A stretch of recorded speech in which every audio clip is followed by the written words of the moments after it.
कहते हैं कि हर सफलता के पीछे एक औरत का हाथ होता है। भोजपुरी के ट्रेंडिंग स्टार कहे जाने वाले खेसारी लाल यादव की कहानी भी कुछ ऐसी ही है। उनके भी सफलता के पीछे हाथ उनके औरत का ही माना जाता है।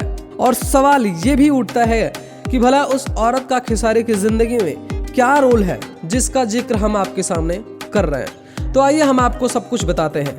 नमस्कार, हमारा नाम विराट है और आप देख रहे हैं देसी न्यूज। खेसारी जी की सफलता के पीछे उनकी पत्नी चंदा देवी का हाथ माना जाता है। जी हाँ, उन्होंने खेसारी जी को हमेशा सपोर्ट किया। खेसारी जी को करीब से जानने वाले लोग ये बताते हैं कि खेसारी की सफलता के पीछे चंदा देवी का हाथ है। लोग बताते हैं कि एक समय ऐसा भी था जब घर चलाने के लिए खेसारी की पत्नी और माँ भी बाटी चोखा बेचते थे। खेसारी के परिवार वाले और कुछ नजदीकी लोग भी बताते हैं कि उन्होंने यहाँ तक पहुँचने के लिए कड़ी मशक्कत की। इस संघर्ष में सबसे ज्यादा साथ चंदा ने दिया है। हम आपको बता दें कि यही एक वजह है कि खेसारी लाल यादव एक सुपरस्टार होने के बावजूद भी अपनी पत्नी से सबसे ज्यादा प्यार करते हैं। खेसारी लाल यादव का परिवार बहुत ही गरीब था। उनके पिता परिवार चलाने के लिए सुबह सड़कों पर चना बेचते थे और रात में सिक्योरिटी गार्ड की ड्यूटी भी किया करते थे। लेकिन खेसारी जी को तो स्टार बनना था।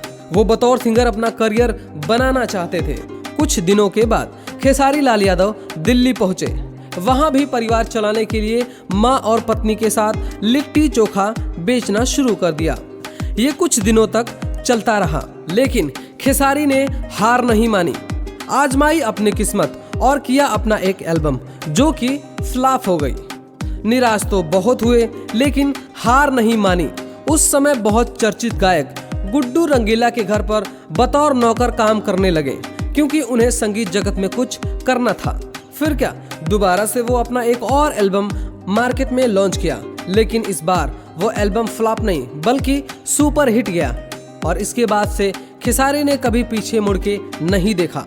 वर्ष 2012 में खेसारी ने साजन चले ससुराल से डेब्यू किया था और वहीं से खेसारी को बहुत सारी पॉपुलैरिटी मिली।